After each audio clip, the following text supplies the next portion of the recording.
까지 보았습니다. 주시는 이 말씀이 여러분에게 큰 은혜가 되시기를 바랍니다. 3일 동안 평안하셨습니까? 오늘도 수예배 참석하신 여러분 환영하고 축복합니다. 옆사람과 인사하십시다. 오늘도 만나서 반갑습니다. 잘 오셨습니다. 은혜 많이 받으세요.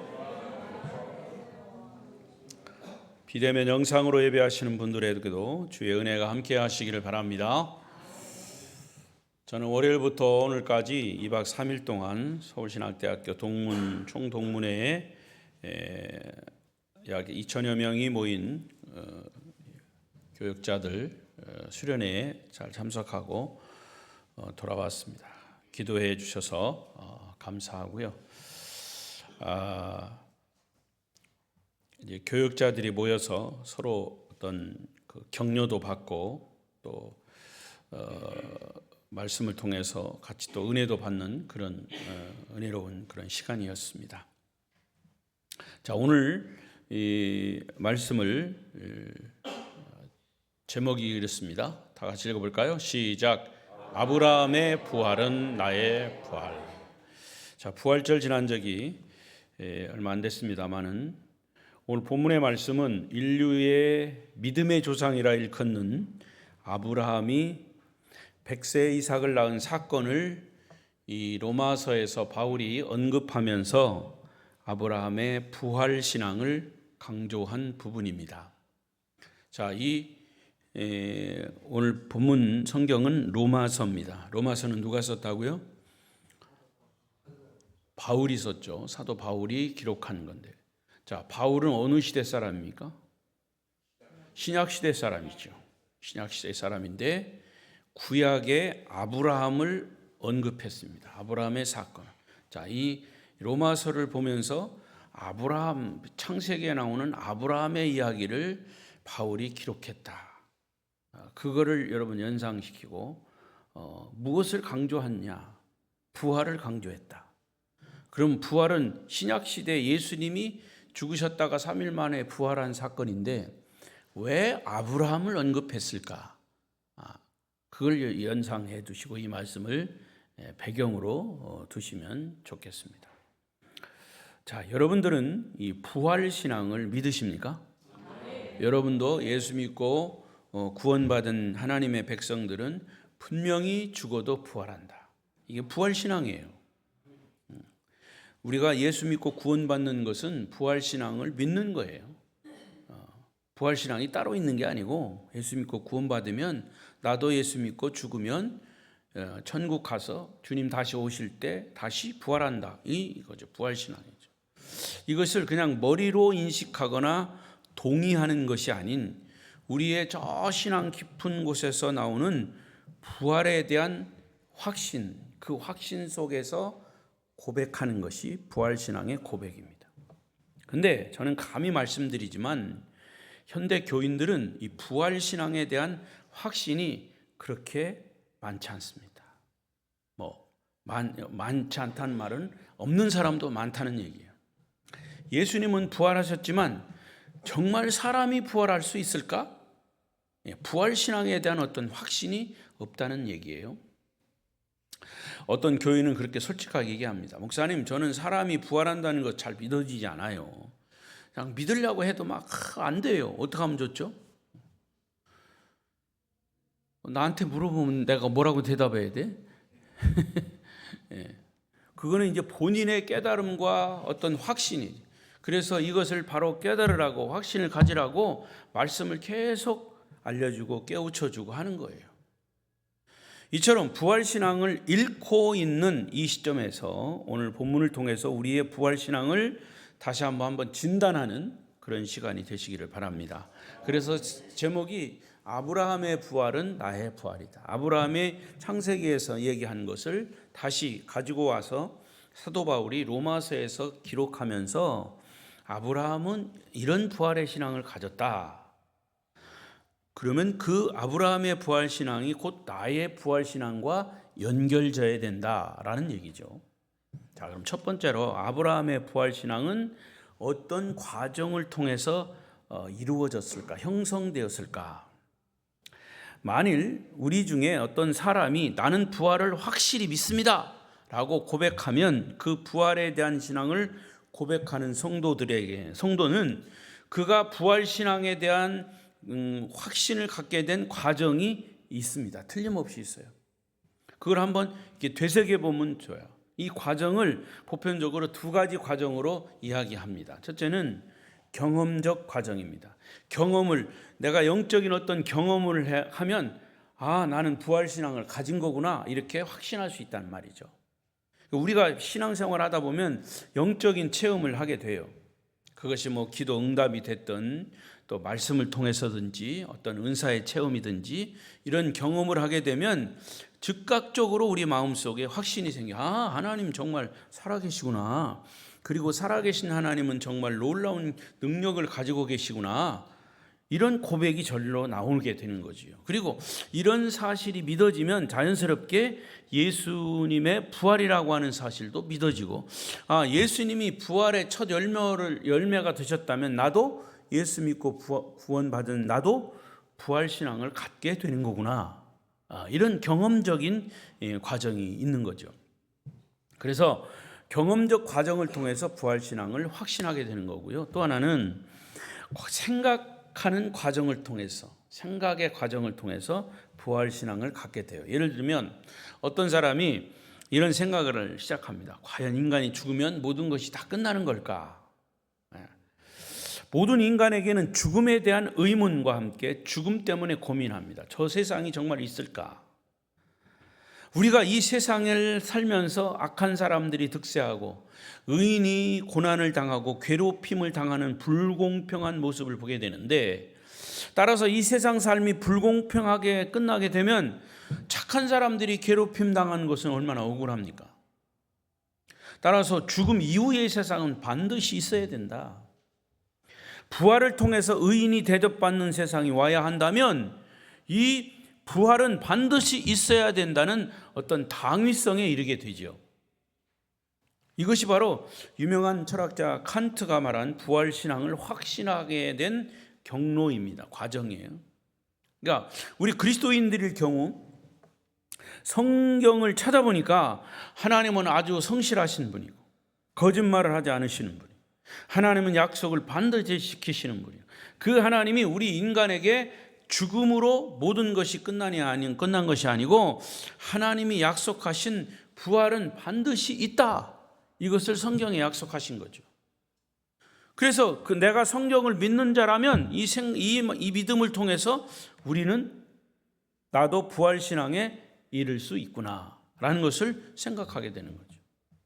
자, 그러면 다시 본문으로 돌아와서 아브라함은 어떤 과정을 통해서 부활 신앙에 대해서 확신하게 되었을까? 자, 아브라함에게서도 위에 드린 두 가지 과정, 경험적 과정과 논리적 과정, 생각의 과정 찾아보겠습니다. 첫째, 아브라함에게 있어서의 경험적 과정. 아브라함과 사라가 아들 이삭을 얻었을 때 아브라함의 나이는 몇 세요? 100세. 사라의 나이는 90세.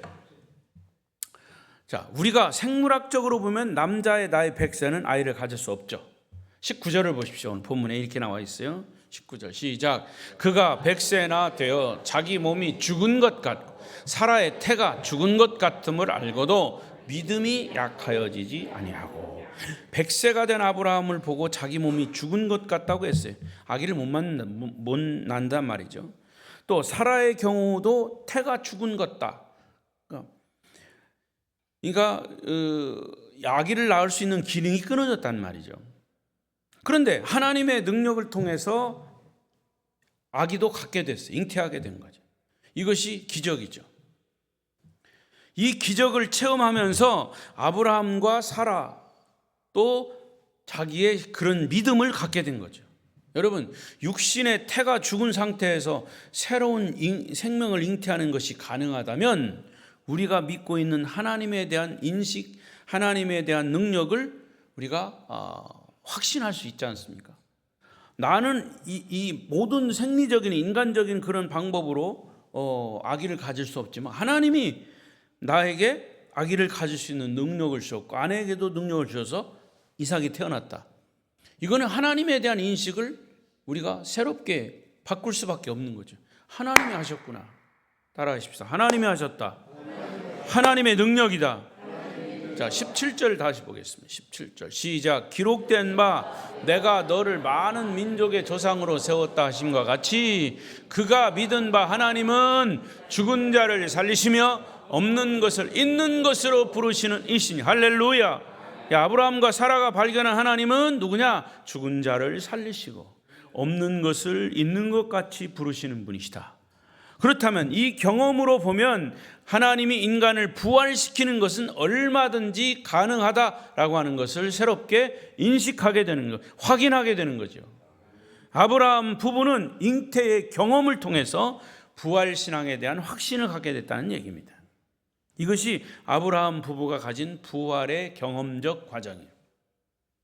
또 하나는 논리적 과정, 즉 생각의 과정인데 아브라함은 이런 논리적 과정을 통해서도 부활을 확신하게 돼요. 자, 논리적 과정이라는 게 뭐냐? 이삭이 태어난 이후에 시간이 한참 흐른 어느 날 하나님은 아브라함에게 아주 감당하기 어려운 명령을 내리셨죠. 창세기 22장 2절에 보면 여호와께서 이르시되 내 아들 내 사랑하는 독자 이삭을 데리고 모리아 땅으로 가서 내가 내게 일러준 한 산 거기서 그를 번제로 드려라. 번제라는 제사법이 나오는데 거듭 말씀드렸지만 번제는 짐승이 제물을 살아있는 짐승이 가지고 오면 그 짐승을 죽여서 피를 내서 껍데기 다 벗기고 내장 다 긁어내고 다 내장이나 거기 껍데기 이 가죽이나 또 이런 그 살이나 이런 것들을 잘 정리를 해가지고 다 불에 확 태워버리는 거예요. 그게 번제입니다. 번제. 하나도 남김없이 다 불러 태우는 거예요. 제물을. 상상이 되십니까? 그야말로 아브라함에게는 마른 하늘에 벼락이 치는 청천벽력이었습니다. 한마디로 그 아들 이삭을 죽이라는 거예요. 이때 아브라함의 생각에 갑자기 혼란이 생깁니다. 어떤 혼란? 이 아들은 하나님이 약속한 낳지도 못한 나이에 낳은 아들이고 그것을 약속하신 분이 하나님이신데 그 아들 이삭을 다시 죽이라고, 제물로 바치라고? 뿐만 아니라 이 아들을 통해서 아브라함의 후손들이 하늘의 별과 같고 바닷가의 모래처럼 많아지리라고 약속하셨어요. 자, 그래서 아브라함이 아들 이삭을 낳았는데 이 아들을 죽이면 그 후손이 생길 수가 있어요? 없죠. 말이 안 된단 말이죠. 인간적인 아브라함의 생각에. 하나님 분명히 이 아들을 약속의 아들로 두셨다. 이 아들을 통해서 많은 후손이 생길 텐데 이 아들을 번제로 드리라고 하면 말이 안 맞지 않냐. 얼마나 고민을 했겠어요. 그러나 아브라함은 하나님의 말씀에 순종하기로 결단을 하고 마침내 일찍 일어나 자기 아들 이삭을 데리고 모리아산으로 올라가죠. 하나님 말씀에 순종하면서 아브라함은 이런 결론에 이르게 됩니다. 내 아들을 하나님께 바치면 모든 것이 끝나고 하나님의 약속이 무효가 될지라도 나는 말씀에 따라서 순종한다. 그러나 이것이 끝이 아닐 것이다. 하나님 분명한 무슨 이유가 있고 무슨 길이 있을 것이다. 하나님이 그의 약속을 지키기 위해서는 내 아들을 반드시 살릴 것이다. 여러분도 의심이 있으니까 아멘 안 하는 거예요. 반드시 내 아들을 다시 살릴 것이다. 아멘. 내가 비록 순종의 결단을 통해서 아들이 죽는다 해도 하나님은 반드시 이삭을 다시 살리실 것이다. 그 방법은 나도 모르겠다. 내가 생각이 못 미쳐서도. 아마 이런 생각을 했을 거예요. 여러분, 아브라함의 이런 생각이 지나친 생각이 아닐 겁니다. 왜냐? 신약 성경 히브리서 11장 17절에 보면 이런 말씀이 있어요. 히브리서 11장 17절 없어요? 없어요? 그럼 찾아보겠습니다. 여러분이 찾아보세요. 히브리서 신약 성경 11장 17절입니다. 아브라함의 이야기가 나옵니다. 365조 11장 히브리서 11장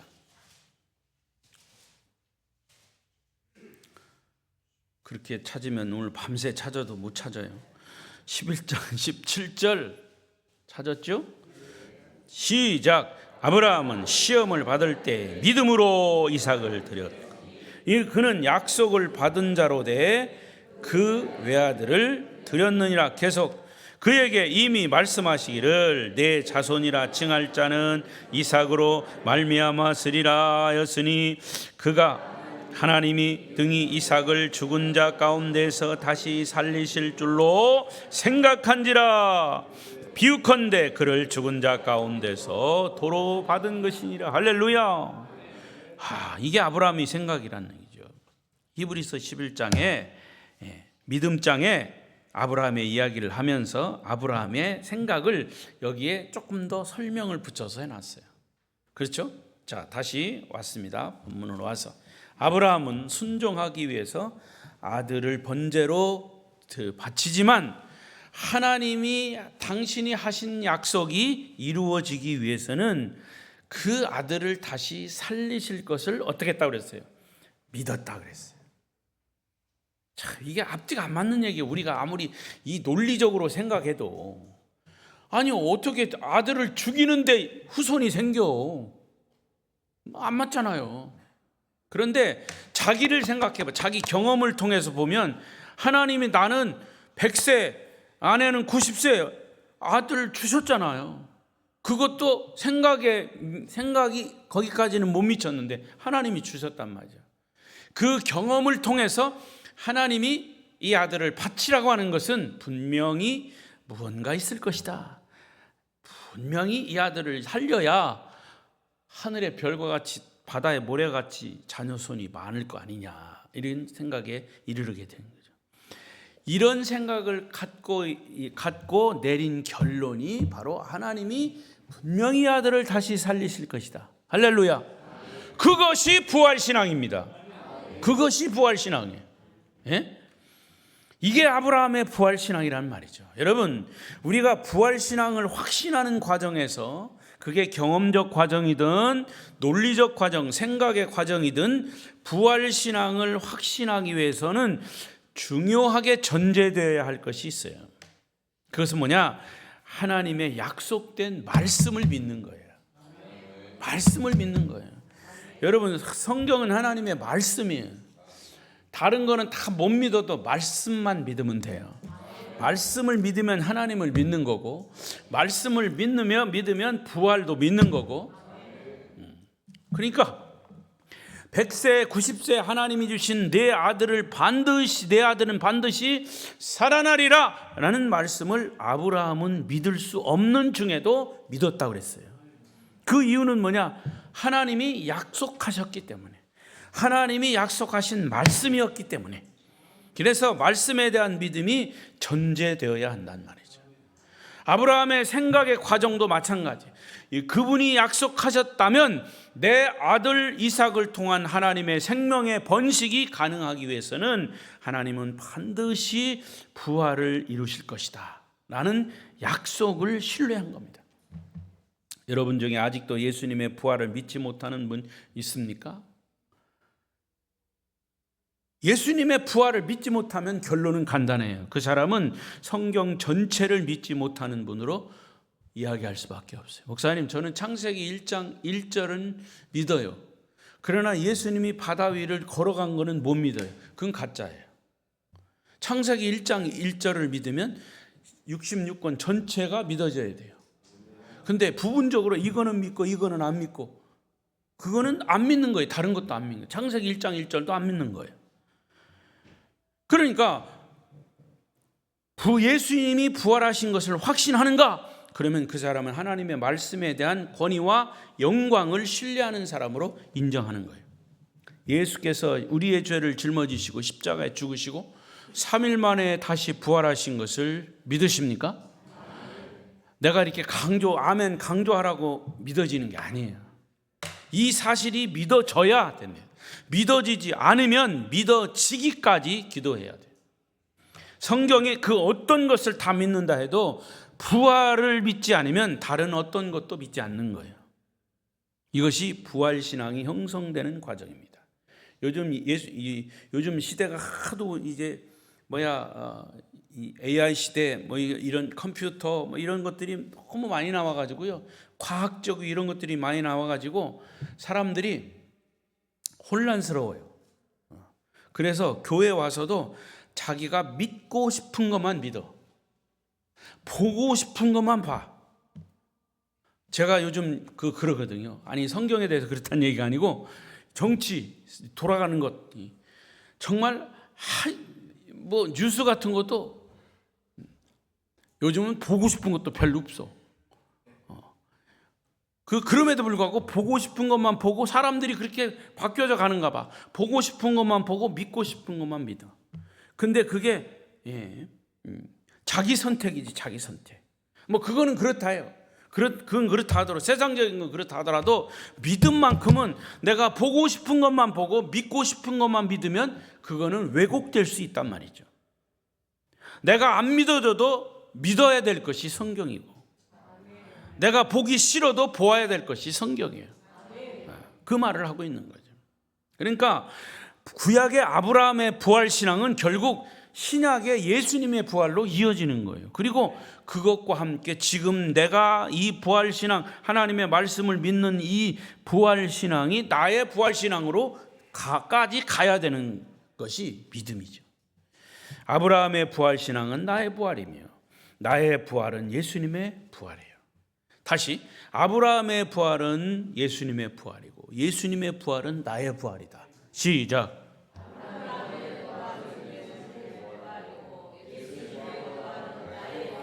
그러니까 이게 이어져 가야 되는 거죠. 그래서 성경이 통으로 되는 거예요. 이렇게 통으로.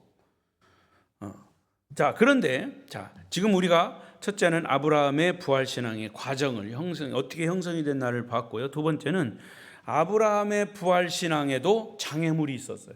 두 번째, 시작.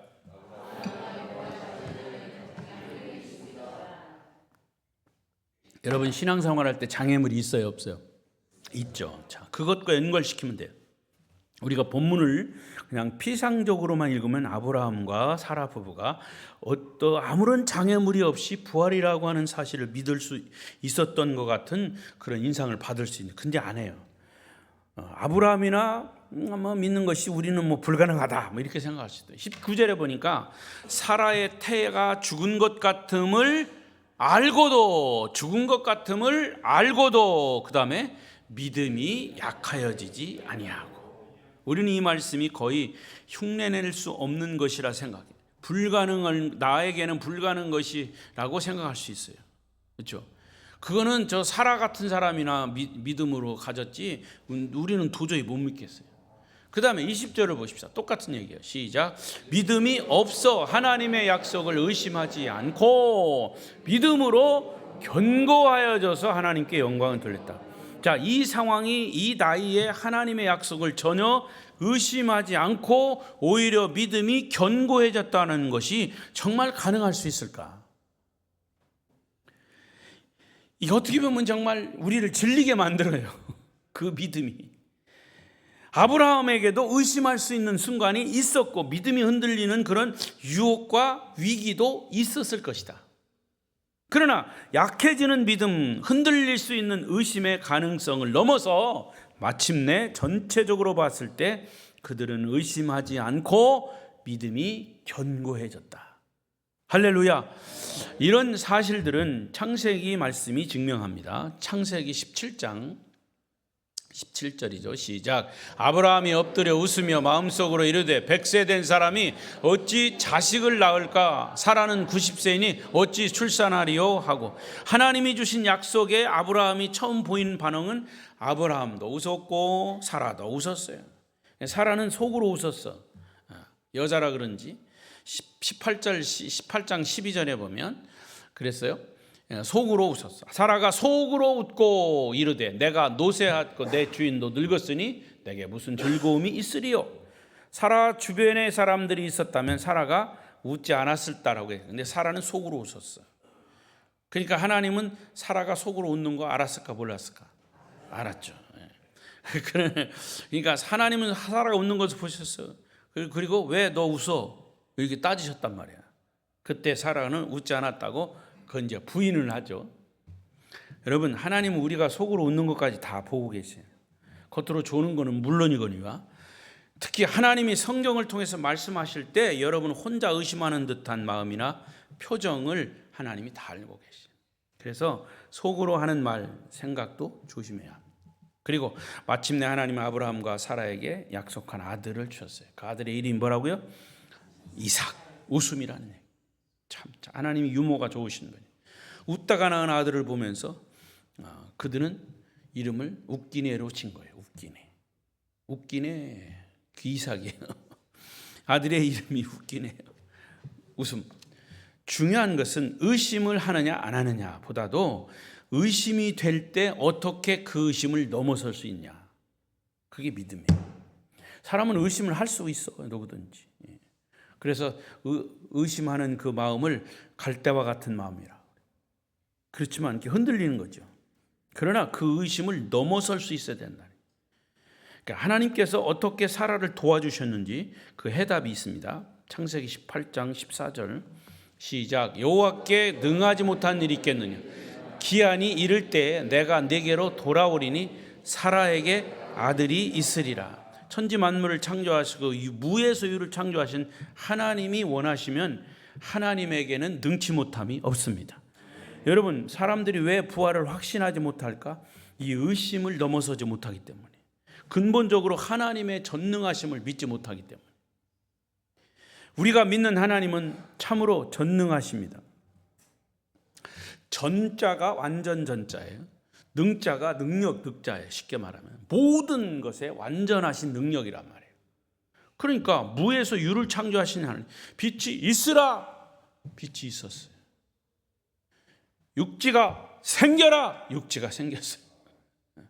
이 말씀 한마디로 창조하셨다면 우리 부활을 하나님이 못하시겠냐 이거죠. 그래서 일본의 종교가인 사상가인 우찌무라 간조 선생인 이런 일화가 있습니다. 어떤 대학생이 찾아왔어요. 선생님, 왜 성경에 믿기 어려운 기적을 자꾸 믿으라고 합니까?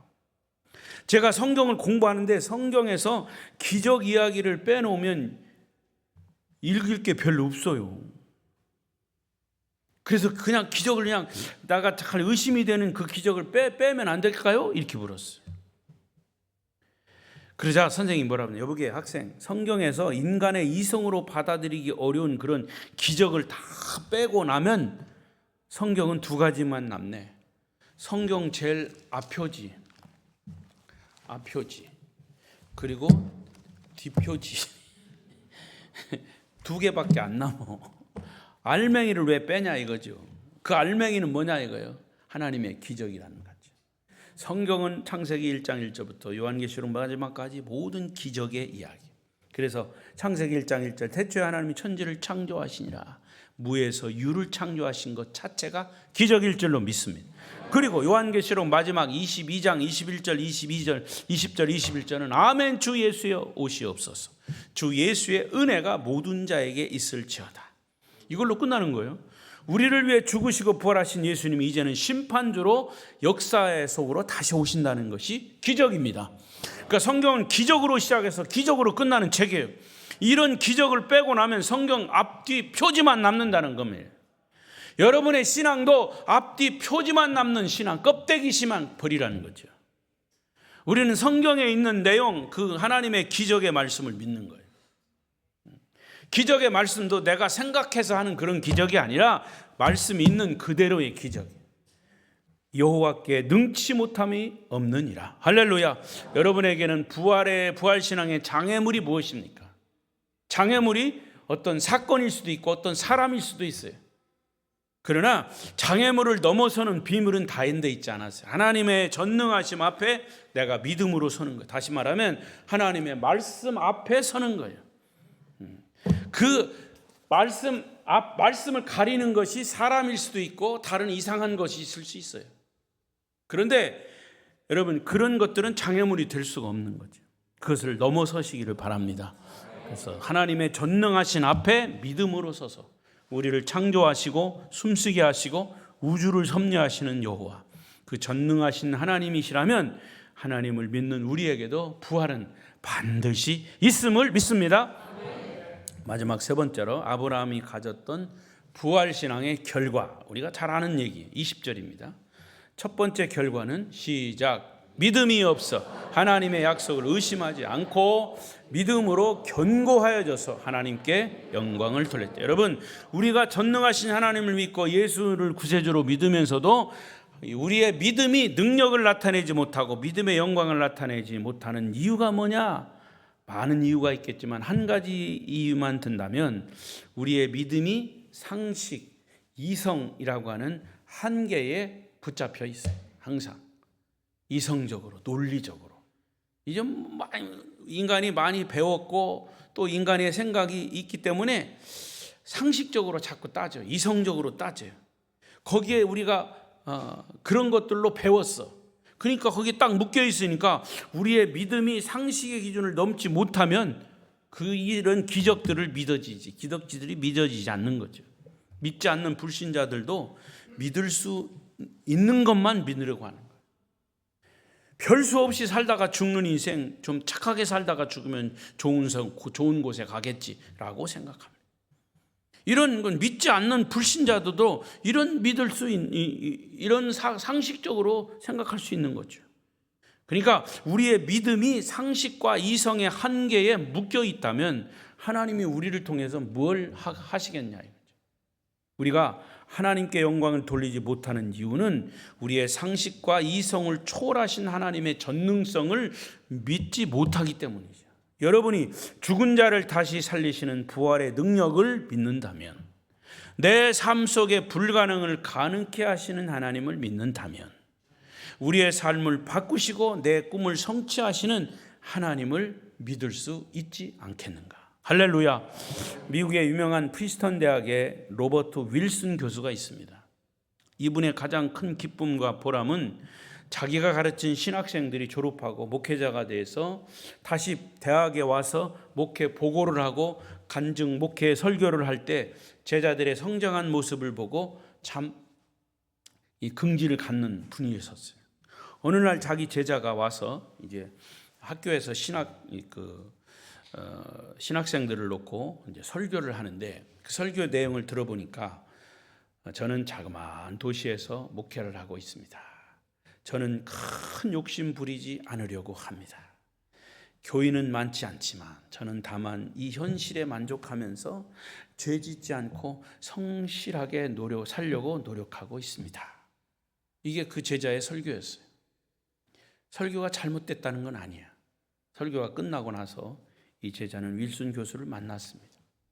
이 교수님은 설교한 제자의 어깨를 두드리면서 하는 말이, 격려를 하면서 이런 얘기를 했어요.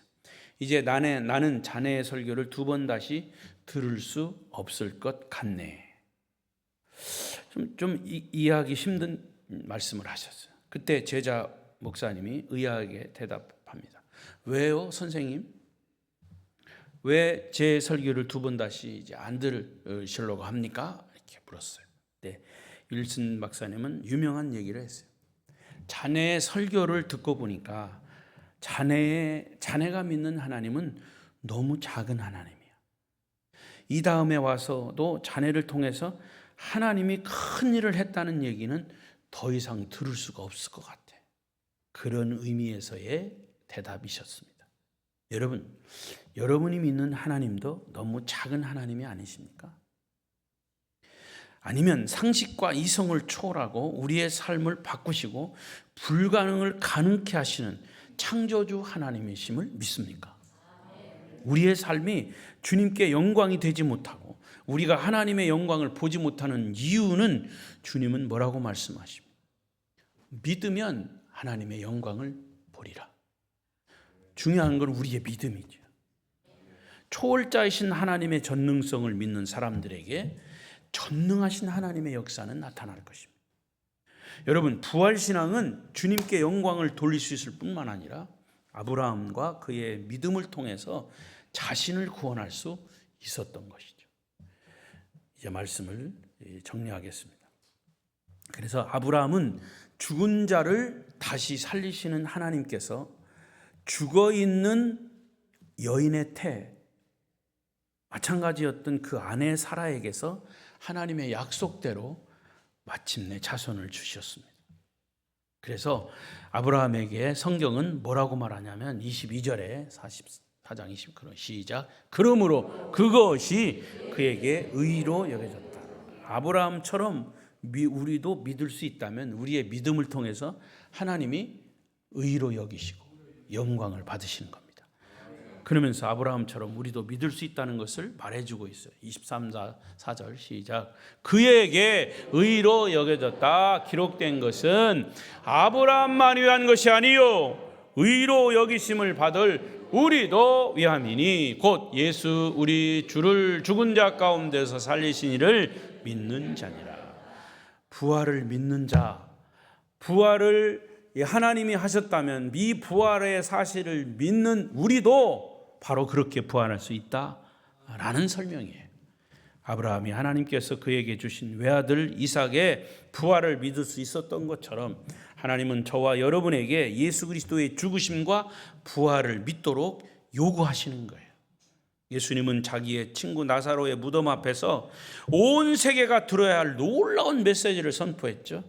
나를 믿는 자는 죽어도 살고 죽어도 살아서 나를 믿는 자는 영원히 죽지 아니하리니 이것을 네가 믿느냐 이렇게 물었어요. 우리는 살아서 나를 믿는 자는 영원히 죽지 아니하리라 여기까지만 하는데 사실은 그 뒤에 이것을 내가 믿느냐라고 제자들에게 또 질문하는 거예요. 이것은 우리들에게 질문하는 거예요. 그리고 마지막 25절을 보십시오. 시작. 예수는 우리의 범죄한 것 때문에 내줌이 되고 또한 우리를 의롭다 하시기 위하여 살아나셨네. 할렐루야. 여러분, 구약의 하나님의 부활 신앙과 나의 부활 신앙은 예수님의 부활로부터 출발하는 거예요. 여러분 생각해 보십시오. 아브라함의 부활 신앙, 이것은 이미 예수님의 부활을 예고한 거예요. 이삭이 죽은 것, 물론 완전히 생명이 끊어진 건 아니지만 죽은 거나 마찬가지예요. 하나님 번제로 드리라고 그랬으니까. 그리고 아브라함을 시험하신 거예요. 그때 아브라함은 그 신앙, 그 믿음을 가지고 하나님이 분명히 다시 살리실 것이다. 그런 믿음을 가지고 하나님 앞에 갔을 때 하나님은 그 아브라함의 믿음을 의로 여기시고 대신 진짜 인간의 그런 어떤 번식, 이 생리적인 그런 것들을 또 상식적으로 생각할 때 후손이 생겨야 되니까 그래서 이삭을 살리시고 대신 이삭이 죽은 것과 같이 준비된 양을 죽여서 그를 살리신 거예요. 그게 부활신앙이에요. 근데 그 부활신앙이 예수님에게 그대로 적용된 거지. 그 적용된 부활신앙을 내가 믿으면 나도 그렇게 부활신앙으로 되는 거죠. 아멘. 사실은 제가 이 결론을 그렇게 얘기했어요. 지금 이 결론을 얻기 위해서 내가 한 40분 계속 설명한 거예요. 성경에 있는 그대로. 믿으면 아멘.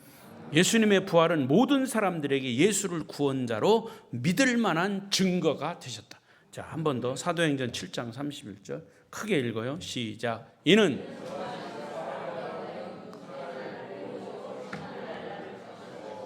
이에 그를 죽은 자 가운데서 다시 살리신 것으로 모든 사람들에게 믿을 만한 증거를 주셨다. 여러분, 그러니까 이 말은요, 모든 사람들이 예수를 믿는 것은 무엇을 믿느냐? 부활을 믿는다는 거죠.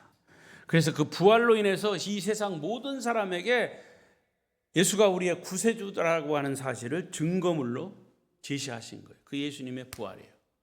이 부활로 인해서 모든 사람들이 믿을 만한 증거가 됐다는 거죠. 할렐루야. 얼마나 위대한 말씀인지 몰라요. 여러분, 저와 여러분을 위해서 예수님 부활하셨습니다. 그래서 이 부활, 아브라함의 구약의 아브라함의 부활 신앙, 예수님의 부활 신앙, 그것이 곧 나의 부활 신앙이 되어서 승리하시기를 축원합니다. 축원합니다.